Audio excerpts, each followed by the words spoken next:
3 દિવસ દક્ષિણ ગુજરાતમાં વરસાદની આગાહી. રાજ્યમાં છેલ્લા કેટલાક દિવસોથી વરસાદે ધમાકેદાર બેટિંગ કર્યા બાદ હવે એવું લાગી રહ્યું છે કે મેઘરાજા આરામ લેવાનું મન બનાવી ચૂક્યા છે. મોટાભાગના જિલ્લામાં મેઘરાજાએ વિરામ લીધો છે, જો કે હજુ દક્ષિણ ગુજરાતનો વારો પાડી દેશે. હવામાન વિભાગે 14 થી 16 સપ્ટેમ્બર સુધી દક્ષિણ ગુજરાતમાં ભારેથી ભારે વરસાદ પડવાની આગાહી કરી છે.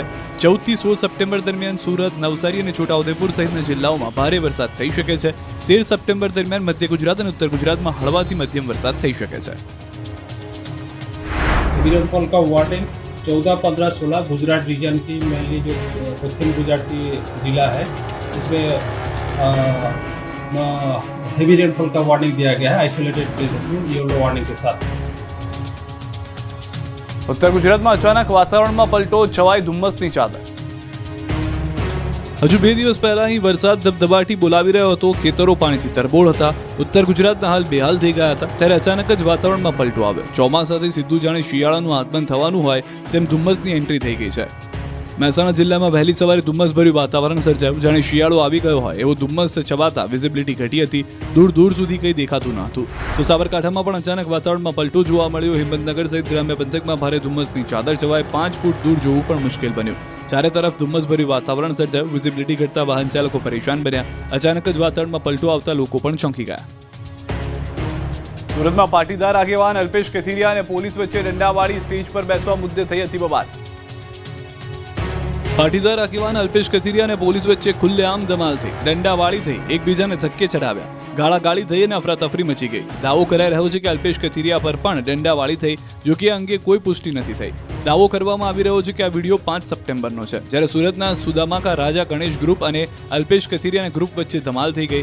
મામલો ઉગ્ર બનતા પોલીસ પણ પહોંચી. પોલીસના દાવા પ્રમાણે સ્થિતિ પર કાબુ મેળવવા માટે હળવો બળ પ્રયોગ કરાયો. આ દરમિયાન ધમાલ થઈ. વિડીયોમાં સ્પષ્ટ જોઈ શકાય છે કે અલ્પેશ કથિરિયા અને પોલીસ વચ્ચે જોરદાર ઘર્ષણ થયું. આ દરમિયાન કેટલાક લોકોને પોલીસે દંડા પણ ફટકાર્યા. કેટલાક લોકોએ પોલીસને પણ ધક્કે ચડાવી. આ સમગ્ર મામલે જ્યારે અલ્પેશ કથિરિયાને સવાલ કરાયો ત્યારે તેમણે કંઈ પણ બોલવાનો ઇનકાર કર્યો અને કહ્યું કે સમાધાન થઈ ગયું છે.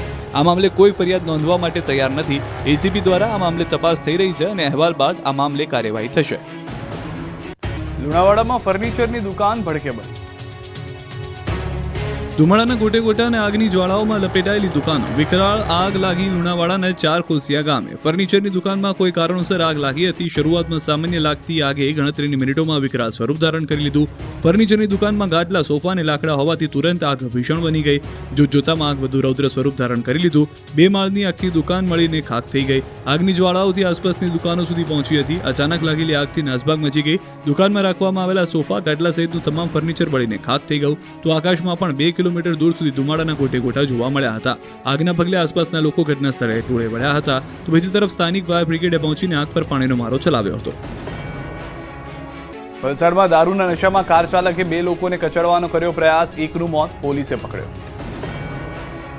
પોલીસ કર્મી સહિત 2 લોકો વાતો કરતા હતા ત્યારે જ દારૂના નશામાં પૂરપાટ કાર ચાલક આવ્યો અને કારની ટક્કર મારી. મચી ગઈ દોડધામ. હિટ એન્ડ રનની ઘટનાના હચમચાવી નાખનારા દ્રશ્યો વલસાડના. દમણમાં દારૂ ઠીંચી ટલ્લી થઈ કાર ચાલક વિજય રાય પૂરપાટ વલસાડ આવી રહ્યો હતો ત્યારે વાપી ચલ્લા રોડ પર ચેકપોસ્ટ નજીક પોલીસ કર્મીઓને હડફેટી લીધા, જેથી લોકો જીવ બચાવવા ભાગ્યા. ઘટનામાં એક બાઇક ચાલક પિયુષ શાહનું મોત થયું, જ્યારે એક હોમગાર્ડ જયેશ નાયકાને ગંભીર ઇજા થઈ. સમગ્ર ઘટનાને મુદ્દે પોલીસે આરોપીની ધરપકડ કરી.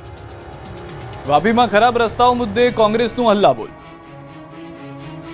ઔદ્યોગિક નગરી વાપીમાં રસ્તાઓની ખરાબ હાલતને લઈને કોંગ્રેસે વિરોધ પ્રદર્શન કર્યું હતું અને પીડબ્લ્યુડી ઓફિસની સામે 4 રસ્તા પર કોંગ્રેસ કાર્યકર્તાઓએ સરકાર અને જવાબદાર વિભાગ સામે ઉગ્ર સૂત્રોચ્ચાર કર્યા અને વહેલી તકે કામગીરી પૂરી કરવામાં આવે તેવી માંગ સાથે આવેદનપત્ર આપી રજૂઆત કરી.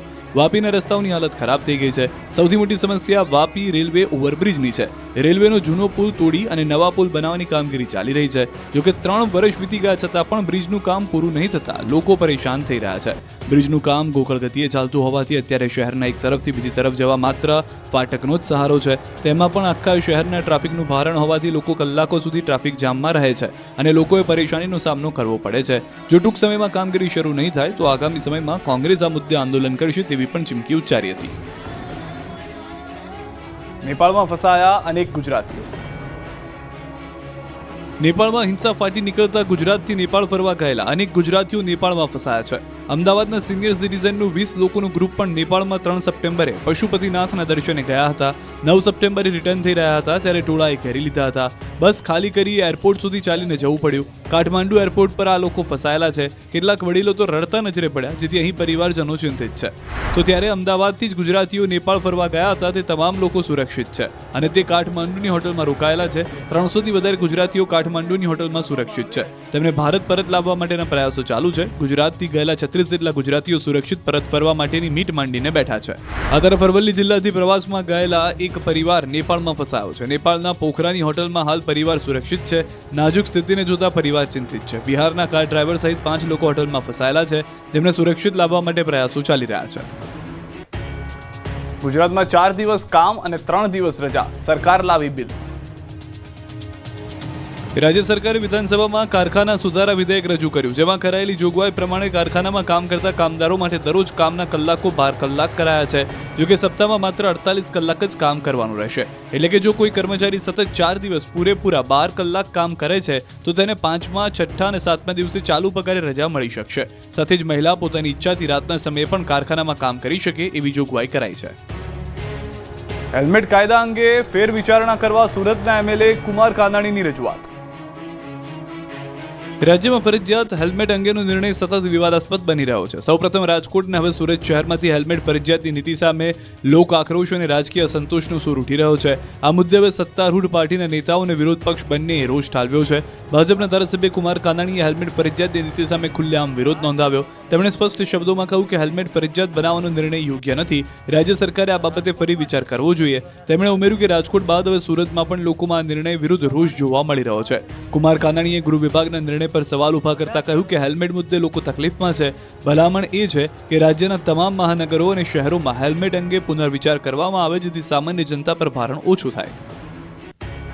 રાજકોટમાં જે રીતે વિરોધ થયો અને ધારાસભ્યો જે રીતે રજૂઆતો કરી એ પ્રમાણે આખા ગુજરાતની અંદર બધા જ મહાનગરની અંદર બધા શહેરોની અંદર હેલ્મેટ માટેનો વિચાર આપણે ફરીવાર કરવો. જૂનાગઢથી કોંગ્રેસે 2027ની ચૂંટણીનું બ્યુગલ ફૂક્યું. પ્રશિક્ષણ શિબિર શરૂ. રાહુલ ગાંધી પણ આવશે.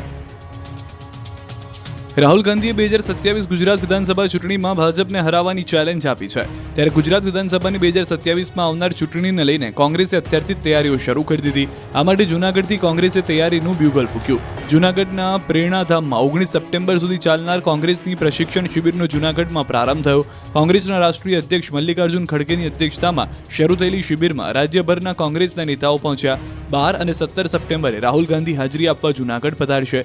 તો ગુજરાતના શહેર અને જિલ્લાના 41 પ્રમુખને પ્રશિક્ષણ આપવામાં આવશે. રાષ્ટ્રીય કક્ષાના નેતાઓ, પ્રવક્તાઓ સહિતના દ્વારા પ્રશિક્ષણ આપવામાં આવશે. ગુજરાતમાં કઈ રીતે કોંગ્રેસનું સંગઠન મજબૂત થાય તે બાબતના પ્રયત્નો કરાશે. કોંગ્રેસ ખેડૂત, બેરોજગારી, ભ્રષ્ટાચાર અને યુવાનોના મુદ્દે લોકોની વચ્ચે જશે. તો ગેનીબેન ઠાકોર, શક્તિસિંહ ગોયલ સહિતના નેતાઓ પણ શિબિરમાં પહોંચ્યા હતા.